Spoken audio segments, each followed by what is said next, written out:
मैं आज़ाद था, आज़ाद हूँ और आज़ाद ही रहूँगा।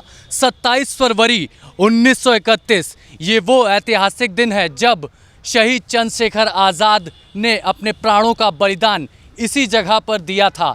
इसे एल्फ्रेड पार्क के नाम से उस ज़माने में जाना जाता था, लेकिन मौजूदा समय में इसे शहीद चंद्रशेखर आज़ाद पार्क के नाम से जाना जाता है। और इसी जगह पर जो शहीद चंद्रशेखर आज़ाद थे वो यहाँ पर अंग्रेज़ी मुखबिरी के बाद छुपे हुए थे।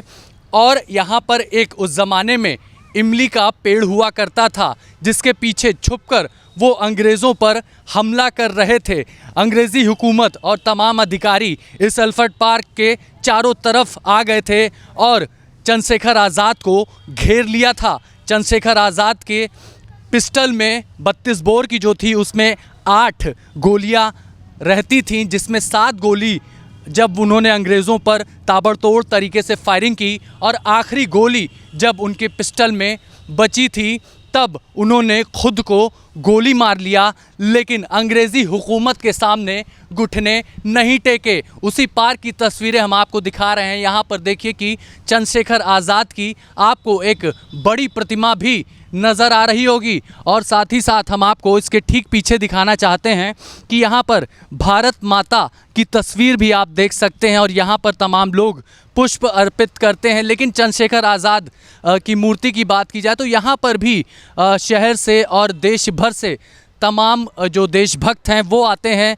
और श्रद्धांजलि अर्पित करते हैं। और करें भी क्यों ना, क्योंकि यही वो वीर जवान है जो कि असली हीरो हैं, जिनकी वजह से हम लोग आज खुली हवा में सांस ले रहे हैं और अपनी 78वीं आज़ादी की सालगिरह मना रहे हैं। स्वतंत्रता सेनानियों की जगह देखने में बहुत दिलचस्पी है, इसीलिए हम लोग जहाँ भी जाते हैं तो वैसे जगह विज़िट करने के लिए हम लोग बहुत ये करते हैं, ट्राई करते हैं।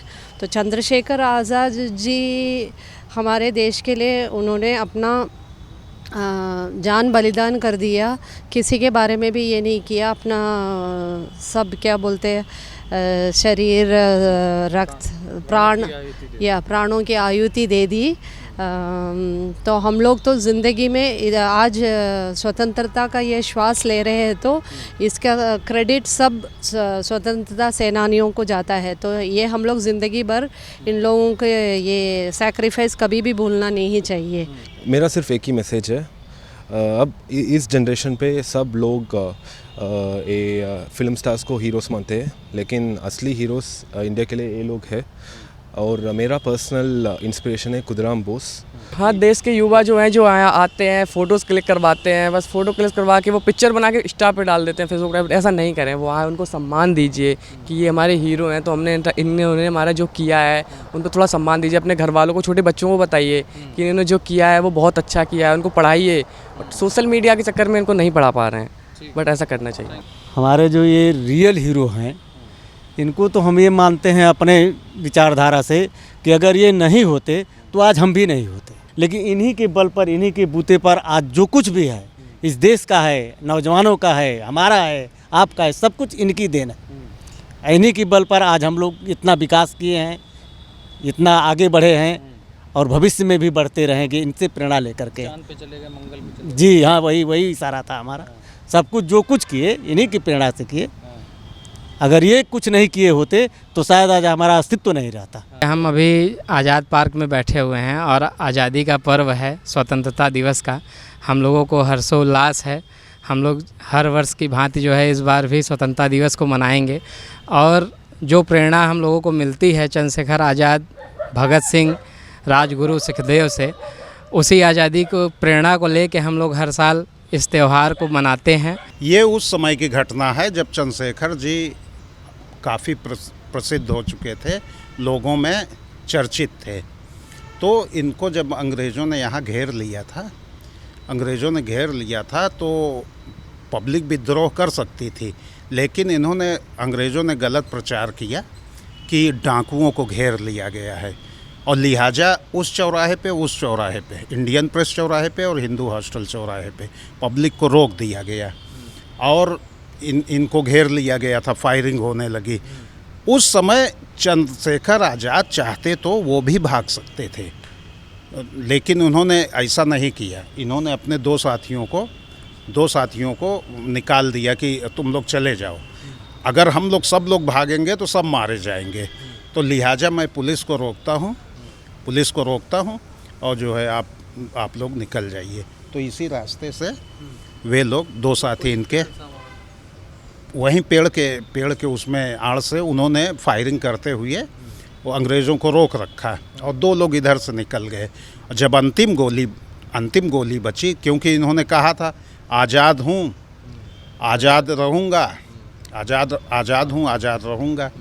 तो इन्होंने प्रॉमिस किया हुआ था दोस्तों से, तो लिहाजा अंतिम गोली जब बची इन्होंने अपने कनपट्टी पे लगा के दाग दिया और शहीद हो गए। आज़ाद जी यहाँ हिंदू हॉस्टल में आके रात में रुके थे, तो उनके कुछ साथी छोटे जैसे वीर भट्ट तिवारी जैसे कुछ और लोग वहाँ नेतराम के यहाँ कुछ कचौड़ी जलेबी नाश्ता करने गए थे। उन्होंने वहाँ चर्चा की आज़ाद जी आए हैं एलिफेंट पार्क में, अभी बैरिस्टर पंडित नेहरू से मुलाकात होगी। तो कुछ चंद गद्दारों ने थोड़े से ज़मीन और पैसे के लालच में मुखबिरी करके कंपनी सरकार को बता दिया। उसी घटना तहत ये घटना घट गई। अब उस आज़ाद जी इतने बड़े क्रांतिकारी थे, उसको ऐतिहासिक घटना में तो जोड़ा ही जाता है। ये देश के बहुत भक्त थे, देशभक्ति में इनका बहुत बड़ा नाम है।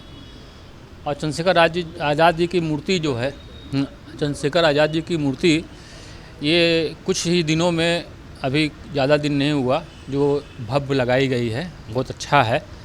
और इनको और भी यहाँ से जो लोग दूर दूर से आते हैं, बहुत लोग ऐसे आते हैं कि लोग ये पूछते हैं कि ये किनकी मूर्ति है। बहुत दूर दूर के लोग नहीं जान पाते, लेकिन हम लोग बताते हैं कि ये शहीद चंद्रशेखर आज़ाद जी हैं। लेकिन हम ये चाहते हैं कि जो हमारे यहाँ नेतराम चौराहा के नाम से फेमस है इलाहाबाद प्रयागराज में, उसको शहीद आज़ाद चंद्रशेखर आज़ाद चौराहा का नाम दिया जाए। मैं ये माननीय मुख्यमंत्री जी से चाहता हूँ कि ये हमारे कटरा का जो नेतराम चौराहा बोला जाता है उसको नेतराम ना बोला जाए, ये इसको चंद्रशेखर आज़ाद चौराहा बोला जाए। तो भारत एक्सप्रेस भी इन वीर सपूत जवानों को श्रद्धांजलि अर्पित करता है और अपनी सलामी देता है। वीडियो जर्नलिस्ट संजीव कुमार मिश्रा के साथ अभिषेक पांडे, भारत एक्सप्रेस, प्रयागराज।